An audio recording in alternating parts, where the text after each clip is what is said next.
महाकाय सूर्यकोटि समप्रभ निर्विघ्नं कुरु मे देव सर्वकार्येषु सर्वदा। जब रात होती है तो हम एक दिया जला लेते हैं और उसी रोशनी में खुद को महफूज समझते हैं, मगर उस रोशनी के परे जो अंधेरा है वो अपने अंदर बहुत सारी कहानियां समेटे हुए है और इन्हीं कहानियों को आपको लेकर आता है रात के अंधेरे में।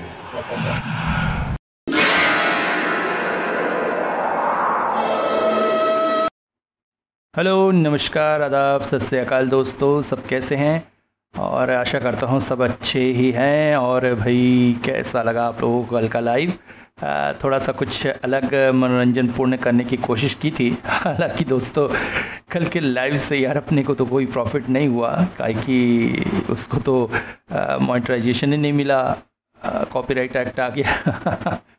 खैर, अगर आप लोगों को अच्छा लगा होगा तो बताइएगा, बीच बीच में इस तरह के लाइव लेता रहूँगा, भले ही उस पर कॉपीराइट एक्ट आता रहे, मगर आप लोगों को खुश करना ही हमारा लक्ष्य है, ये आप जानते ही हैं।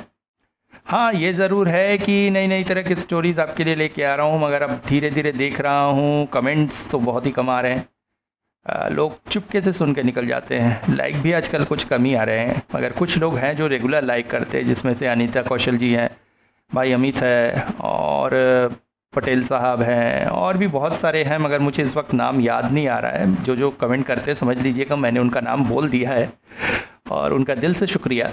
बहुत से ऐसे लोग हैं जो पहले कमेंट करते थे, अभी नहीं कर रहे हैं। वो दो आंटी जी लोग थे जो बिल्कुल बेटा जी कह के कमेंट करते थे और बहुत अच्छा लगता था उनका आशीर्वाद जब मिलता था।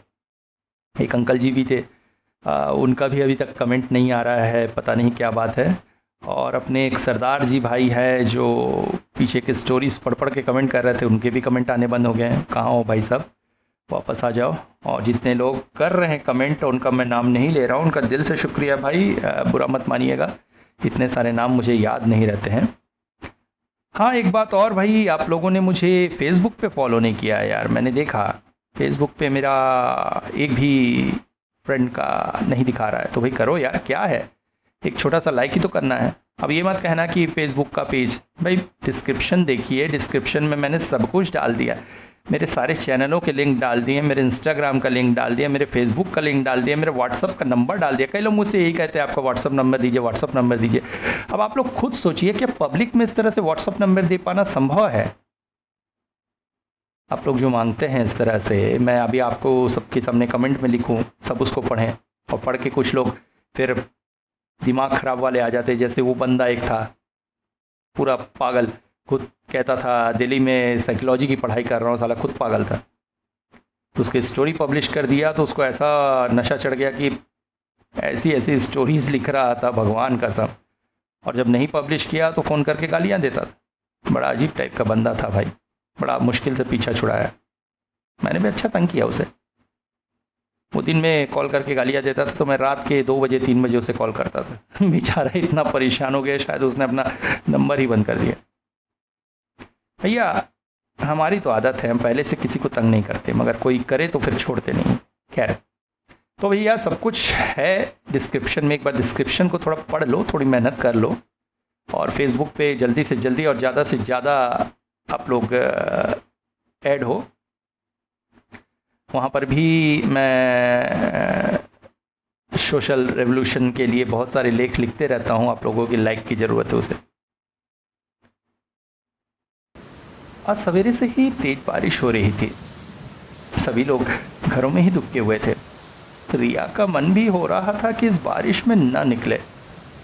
हालांकि प्रणति की माँ को अगर वो कॉल कर देती तो वो ज़रूर कहती, हाँ दीदी आप मत आओ, मगर न जाने क्या सोचकर वो ट्यूशन पढ़ाने के लिए निकल पड़ी। असली में 2 दिन बाद से ही प्रणति के टर्मिनल एग्ज़ाम चालू होने थे। उसने सोचा ऐसे में छुट्टी लेना सही नहीं होगा। जैसे ही वो प्रति के घर के पास पहुंची, बारिश और तेज हो गई थी। इस हाल में प्रति की माँ से देखकर बोली, अरे दीदी आप इस बारिश में क्यों निकलने गई? अरे वो असली में बात ऐसी है कि अपने छाते को बंद कर पानी गिराते हुए रिया ने कहा, 2 दिन बाद से प्रणति के टर्मिनल है ना, इसीलिए। अरे तो ऐसी क्या बात है, आज नहीं मैं पढ़ा देती उसे, आप भी ना। अच्छा जाइए, आपकी विद्यार्थी अंदर बैठी है। रिया अंदर चली गई।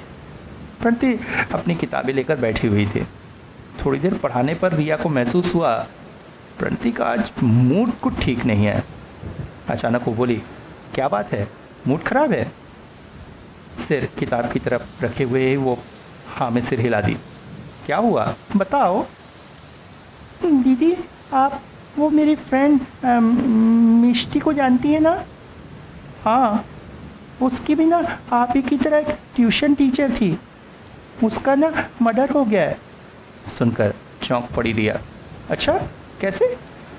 पता नहीं, 2 दिन से गायब थी, फिर अचानक ना उसकी लाश मिली।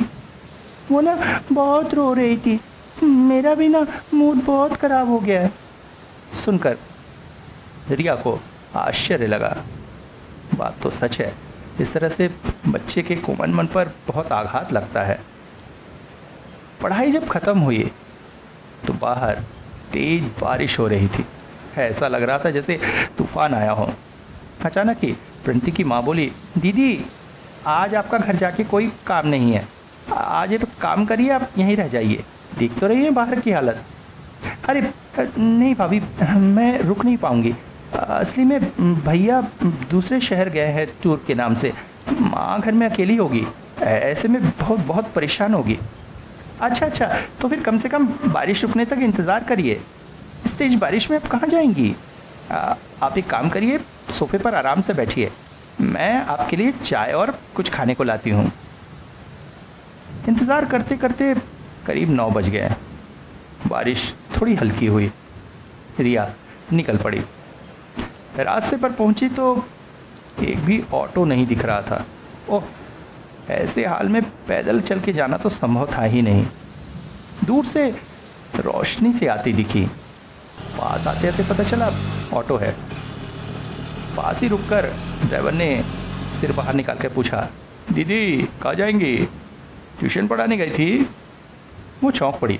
अरे ड्राइवर ने कैसे जाना? ऑटो में बैठते हुए उसने पूछा। ड्राइवर बोला, अरे असली में मेरा लड़का भी ट्यूशन पढ़ता है, आप ही की तरह एक दीदी पढ़ाने आती है। आप जिस तरह से किताबों को हाथों में पकड़ी थी उसे देखकर मुझे लगा। अच्छा, कहाँ जाएंगी आप? ये बस सामने जो बस स्टैंड है ना, वहाँ से 1 किलोमीटर दूर जो गली पड़ती है वहाँ जाना था। अरे दीदी, मैं तो उधर जाऊँगा नहीं। अरे क्यों भैया? असली में मेरे लड़के की तबीयत बहुत ख़राब है। अभी मेरी वाइफ का फ़ोन आया था, मैं बस घर की तरफ ही जा रहा था, आपको देखा तो सोचा उधर जाएंगे तो ले लो। हाँ, आपको अगर उधर छोड़ने जाऊंगा तो देरी हो जाएगी। अब यहाँ तो दूसरा ऑटो भी नहीं है दादा, थोड़ा सा ले चलिए ना। दीदी देखिए, मेरे बेटे की बात ना होती तो। अच्छा एक काम करिए, मुझे बस स्टैंड तक तो छोड़ दीजिए, इस बारिश में उतनी दूर भी पैदल कैसे जा सकूंगी? हाँ, ये मैं कर देता हूँ। बस स्टैंड के पास रिया को छोड़कर ऑटो वाला चला गया। रात 9:30 बज रहे थे। इतने रात तक हालांकि ये इलाका थोड़ा सा गुंजायमान ही रहता है। अक्सर आते जाते रिया ने देखा था, मगर कभी यहाँ पर रुकना नहीं हुआ था। ऑटो मिलेगा कि नहीं? वैसे ऑटो वाले तो बहुत सारे यहाँ खड़े रहते हैं और एक सिटी बस भी गुजरती है, पर आज मौसम का जो हाल है, यही सोचते हुए वो बस स्टैंड की शेड के नीचे जाकर खड़ी हो गई।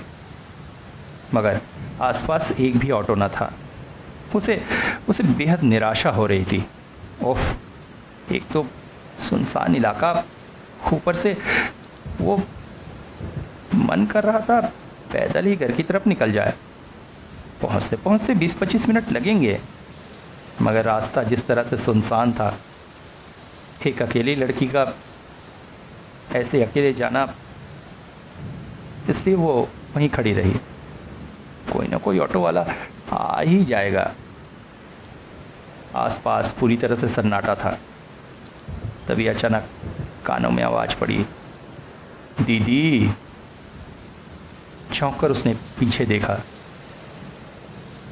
उससे दूरी पर एक 70-75 साल का वृद्ध खड़ा था। थोड़ा सा रिया को आश्चर्य हुआ। ऐसी उम्र के लोग अक्सर बेटी कहकर बुलाते हैं। मगर वो फिर बोला, दीदी मैं क्या बोल रहा था, ये जगह थोड़ी अच्छी नहीं है। आसपास के इस बस्ती के बदमाश लड़के इस समय इधर घूमते हैं। आप यहाँ मत रुकिए, घर चली जाइए। जी जा ही रही हूँ, ऑटो मिल जाती तो। आज यहाँ ऑटो कहाँ मिलेगी दीदी, मौसम का जो हाल है। अच्छा आप एक काम करिए, मेरे साथ मेरे घर चलिए। क्या ये क्या कह रहे आप? अरे असली में मैं यहाँ से पीछे ही एक बंगले में काम करता हूँ। बंगले की मालकिन ने आपको यहाँ खड़ा देखा तो मुझे भेजा। चलिए ना, बारिश रुकेगी तो मालकिन आपको कार से घर छुड़वा देगी, चिंता मत करिए। असली में कहा ना, ये इलाका थोड़ा अच्छा नहीं है, एक अकेली लड़की का इस तरह से रहना उचित नहीं है। आइए। हालांकि रात के इस समय ऐसे मौसम में किसी अनजान घर में जाना रिया को उचित नहीं लग रहा था, मगर किया भी क्या जा सकता था। जिस जगह पे वो खड़ी थी वो भी तो कोई निरापद नहीं था। पिछले कुछ समय से उसे अपने आप पर भी बहुत गुस्सा आ रहा था। आखिर इस बारिश के मौसम में वो निकली ही क्यों? और निकली तो प्रणति की मम्मी ने जब कहा था रात को रुक जाने तो रुक जाती। रात तो इतनी हो ही गई है, ऊपर से माँ भी चिंता कर रही होगी। माँ को कॉल भी नहीं कर सक रही थी वो, क्योंकि मौसम की वजह से मोबाइल का टावर भी नहीं था। जब रात में बाहर रहना ही पड़ जा रहा है तो प्रणति के यहाँ क्यों नहीं रह गई? मगर नहीं, अब यहाँ पर अकेले रुकना उचित नहीं। यही सोचकर वो उस व्यक्ति के पीछे पीछे चल पड़ी। बस स्टैंड से कुछ ही दूरी पर एक बड़ा सा बंगला था। वो वहाँ पहुँचा। आइए दीदी आइए। बंगले के अंदर जब पहुँची तो उसकी आंखें एक पल को चौंधिया सी गईं। हालांकि लोड शेडिंग की वजह से आसपास के इलाके में लाइट नहीं है, मगर अंदर से बंगले में इतनी बड़ी बड़ी मोमबत्तियां जल रही हैं कि उसकी रोशनी अंधेरे से आने वाले व्यक्ति की आंखें चौंधिया दें। आंखें जब थोड़ी सामान्य हुई तो उसे समझ में आया वो एक बड़े से ड्राइंग रूम में खड़ी है। अचानक वो व्यक्ति बोला, माँ देखिए, मैं दीदी मुनि को ले आया हूँ। सीढ़ी से एक वृद्ध महिला उतर रही थी। उन्होंने सफ़ेद रंग की लाल पाड़ वाली साड़ी पहन रखी थी। मोमबत्ती की चमक में साड़ी और जगमगा रही थी। नीचे आकर बोली, अरे आओ बेटी आओ, बैठो। असली में मैंने ना तुम्हें अपने कमरे की खिड़की से देखा। बस स्टैंड पर तुम ऐसे अकेले खड़ी थी। ये जगह तो अच्छी नहीं है, इसीलिए तुम्हें यहाँ बुला लिया है। कुछ मानना मत। अरे नहीं, कैसी बात करिए आप? आपने तो मेरी मदद ही की। वो तो है। तुम ट्यूशन पढ़ाती हो? सुनकर एक पल को रिया चौंकी, मगर दूसरे ही पल ऑटो ड्राइवर ने जो व्याख्या दी थी वो उसके कानों में गूंज गई और अपने हाथों में पकड़ी किताबों को देखकर वो समझ गई। वो बोली, जी अच्छा है। असली में इस मौसम में निकली थी ना तो। हाँ कोई बात नहीं, आओ बैठो। अरे हरी, जरा चाय नाश्ता तो लेके आ बेटी के लिए, भूख लगी होगी उसे। अरे नहीं, मैं खा चुकी हूँ। सुनिए तो, ऐसा होता है क्या? तुम पहली बार मेरे घर आई हो, ऐसा नहीं होता। अरे जाना, क्या बेवकूफ की तरह खड़ा हुआ देख रहा है? बूढ़ा चला गया। इसके बाद रिया उस औरत के साथ सामने के सोफे पर बैठ गई। कौन कौन है तुम्हारे घर में? बुढ़िया ने पूछा। मैं, बड़े भैया और माँ। पिताजी का पिछले साल ही देहांत हो गया है। हाँ, मेरे पति भी तो 5-6 साल हुए इस दुनिया से चले गए हैं। Oh sorry. नहीं है, असली में उनका हाथ पकड़ के मैं बांग्लादेश से यहाँ आई थी। उसके बाद यहीं की होके रह गई। परिवार और सब में बसकर अपने देश को भूल ही गई। फिर एक दिन वो भी मुझे छोड़ के चले गए। मैं अब यहाँ कितने दिनों रहती हूँ देखो। अच्छा, कौन कौन है आपका वहाँ? आप तो कोई नहीं, पिताजी भाई थे, उनके जाने के बाद वहाँ से कोई संपर्क ही नहीं रहा। ओह, मगर आप दोबारा गई नहीं वहाँ? आजकल तो बहुत सुविधा हो गई है, आप तो जा सकती थी। जाऊंगी, मरने से पहले एक बार देश की मिट्टी की खुशबू ले आऊंगी। बहुत बुलाता है देश मेरा, पता है। चाहत तो यही है, ऐसे जाऊं कि वहीं अंतिम सांस लूं अपनी देश की मिट्टी में। देखो क्या होता है। मैं तुम्हें परेशान तो नहीं कर रही? असली में उम्र ढल गई है ना, बातें बहुत करती हूँ, कोई बात करने वाला नहीं है। आपके बच्चे? नहीं, मेरे कोई बच्चे नहीं। तभी वो बूढ़ा व्यक्ति चाय और खाने के लिए कुछ सामान लेकर आया। अचानक महिला ने घड़ी की तरफ देखा। रात के 10:30 बज रहे थे। वो बोली, ए लो, ये बुढ़ापे में ना मनुष्य का दिमाग एकदम खराब हो जाता है। अभी कोई चाय पीने का समय है? बताओ, मैं भी कैसी मूर्ख हूँ। अरे तू रे हरी है? अरे नहीं, मैं बुढ़िया हो गई हूँ, तेरे को तो दिमाग रहना चाहिए। मुझे तो टोक देता। बिटिया रानी को भूख लगी होगी, हम चल खाना लगा। अरे नहीं माँ जी, क्या करें, अब खाने की जरूरत नहीं है, मुझे जाना था। अरे बेटी, तुम्हें घर छोड़वा दूंगी, पहले खाना खाओ तो। अच्छा, एक काम करो, मेरे साथ आओ। बुढ़िया उसे ऊपर के कमरे में ले गई और बोली, जाकर बाथरूम में हाथ मुंह धो लो, फिर नीचे आओ, मैं नीचे तुम्हारा इंतजार कर रही हूँ। कमरा काफी सजा धजा था। सामने एक बड़ी सी बेड थी जिस पर एक सुंदर सी चादर बिछी थी। हाथ मुंह धोकर रिया जब वहां आई तो मन कर रहा था अगर कपड़े बदलने का भी कोई इंतजाम होता तो थोड़ा अच्छा लगता। आज दिन भर से वो बहुत थक भी गई थी, रात भी काफी हो गई है, इसलिए सोचा थोड़ी देर पलंग पर लेटकर कमर सीधी कर ले। पलंग पर लेट गई। लेटते ही साथ थकान की वजह से एक झपकी सी आ गई थी। पूरी तरह से सोई नहीं थी वो, और उसी तंद्रा की हालत में उसने देखा कमरे में एक लड़की प्रविष्ट हुई। उम्र उसके आसपास ही होगी। वो चौंक पड़ी। बुढ़िया तो कह रही थी घर में उसके नौकर के अलावा कोई नहीं, फिर ये? वो लड़की उसके पास आते ही बोली, तुम यहां से भाग जाओ, अगर अपनी जान बचाना चाहती हो तो जल्दी भाग जाओ। मेरी बात मानो, ये जगह तुम्हारे लिए सुरक्षित नहीं है। चौंक कर उठ गई रिया, और तभी कमरे में वो बूढ़ी महिला प्रविष्ट हुई। अरे अरे अरे अरे, थकान की वजह से नींद आ जा गई थी क्या? अरे मेरी बेटी, मगर सोने से तो काम नहीं चलेगा, पेट में तो दाने तो डालने पड़ेंगे। आओ आओ आओ। बुढ़िया उसे अपने साथ नीचे लेकर गई। खाना बेहद स्वादिष्ट था। खाने के बाद वो दोनों फिर सोफे पर बैठ गए। बुढ़िया फिर बात करने लगी। असली में क्या है जानती हो, मेरे जीवन की कहानी ना बहुत दुख भरी है। मन करता है किसी के साथ बांटकर अपना दुख हल्का कर लूं।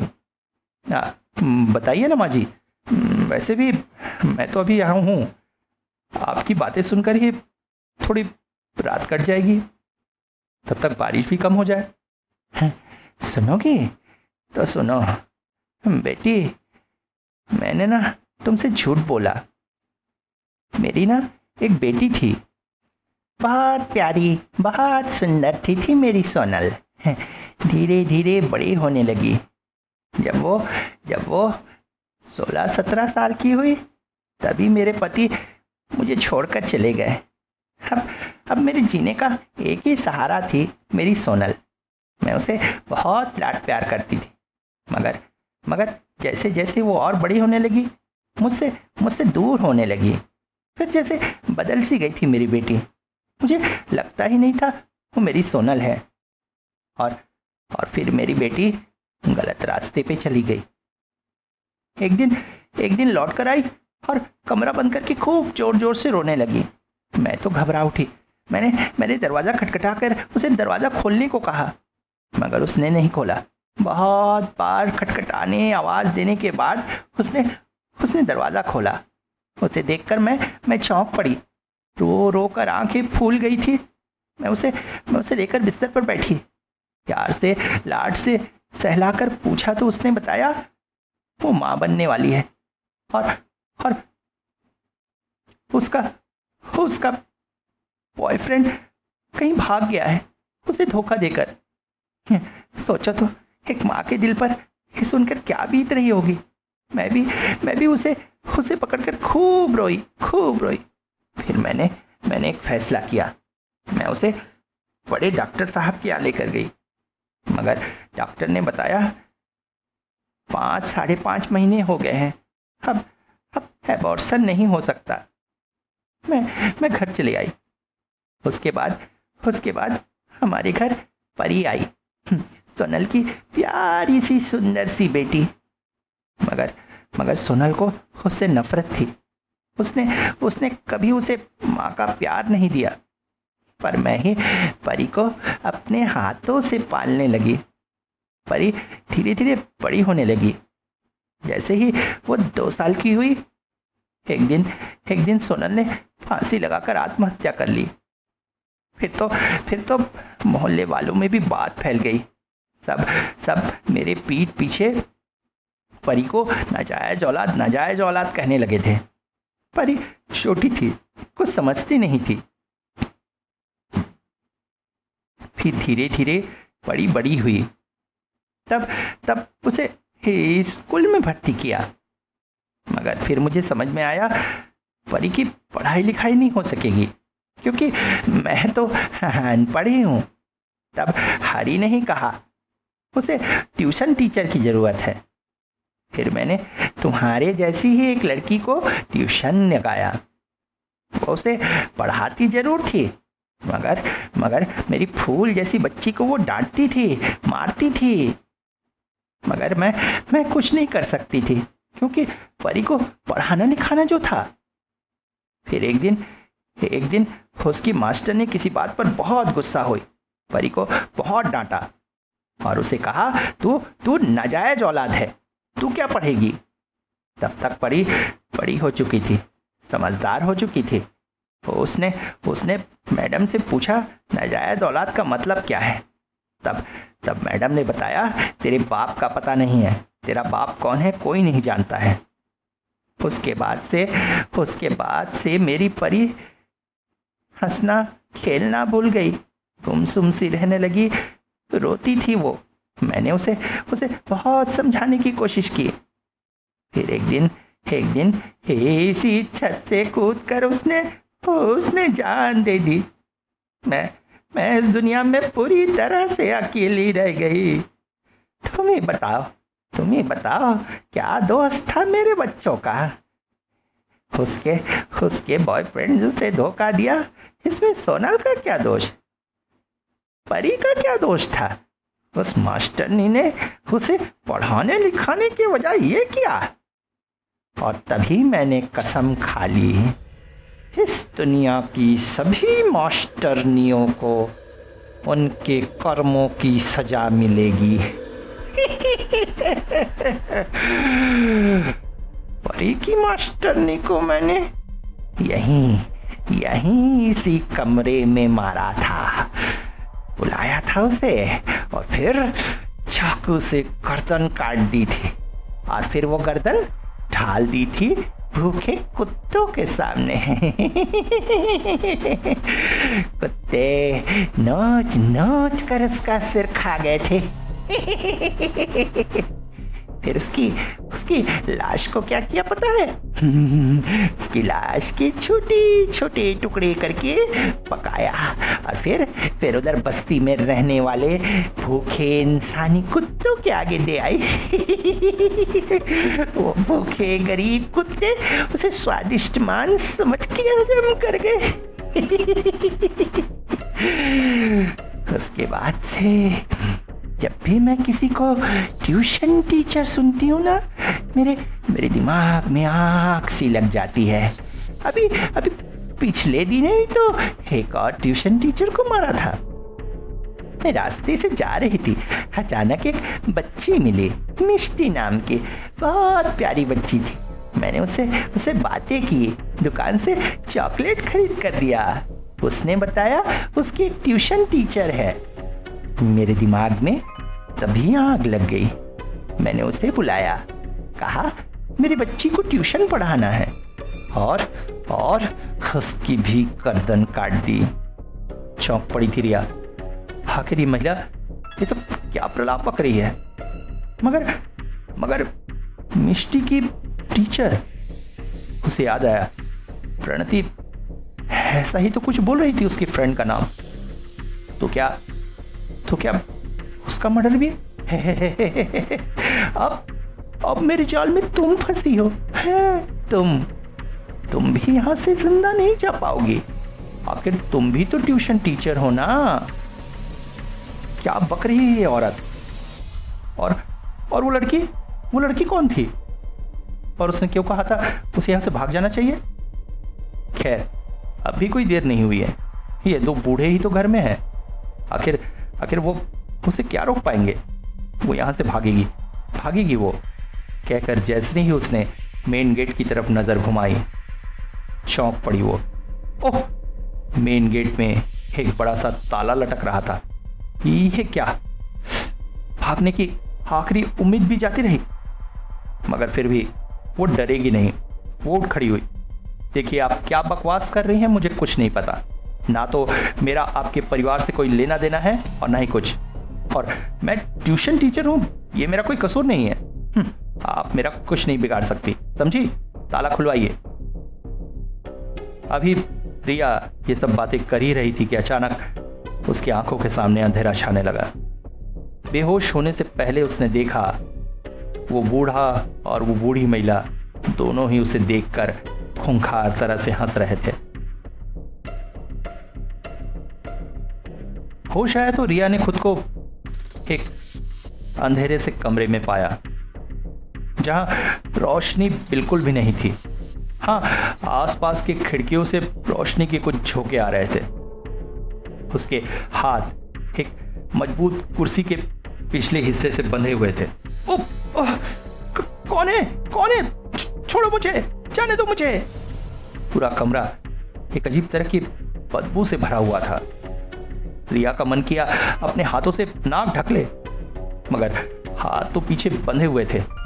वो सांस लेना रोक कर अपने आप को किसी तरह से संभालने की कोशिश कर रही थी। गंध इतनी भयानक और तेज थी कि उसका जी मचल आ रहा था। बार बार सांस बंद करने की वजह से अब उसकी सांसें तेजी से चलने लगी थी। तभी उसकी आंखें अंधेरे में थोड़ी सी सही हुई तो उसने महसूस किया जमीन पर पानी सा फैला हुआ है, मगर अब उसे समझ में आ रहा था वो पानी नहीं बल्कि खून था, गाढ़ा लाल खून।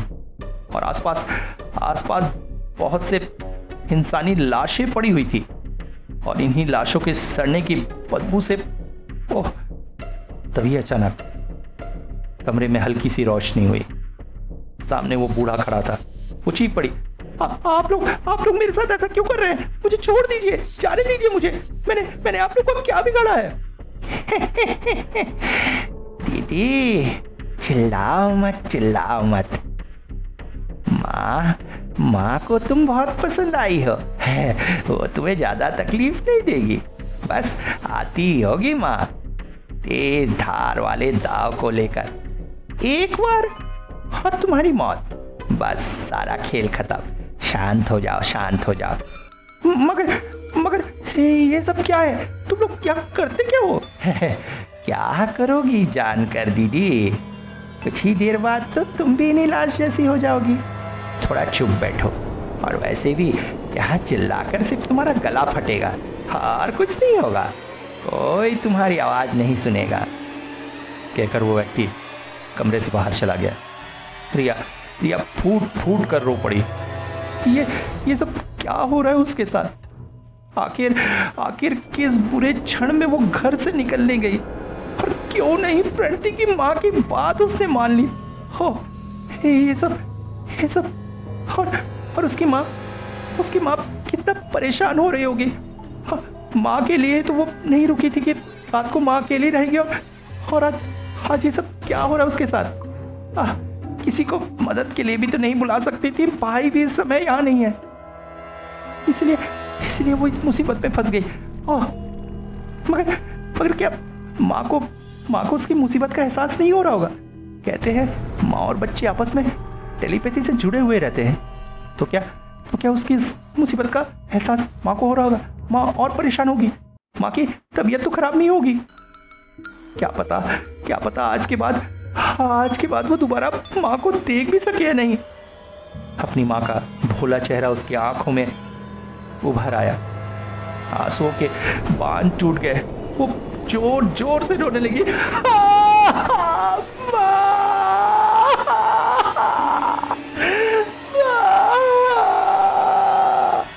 तभी अचानक दरवाजा खुलने की आवाज से उसे चौंकाया। उसने देखा कमरे में कोई प्रविष्ट हो रहा है। उसके दिल की धड़कनें बढ़ गई। तो क्या वो बुढ़िया हाथों में धारदार ताव लिए चली आ रही है?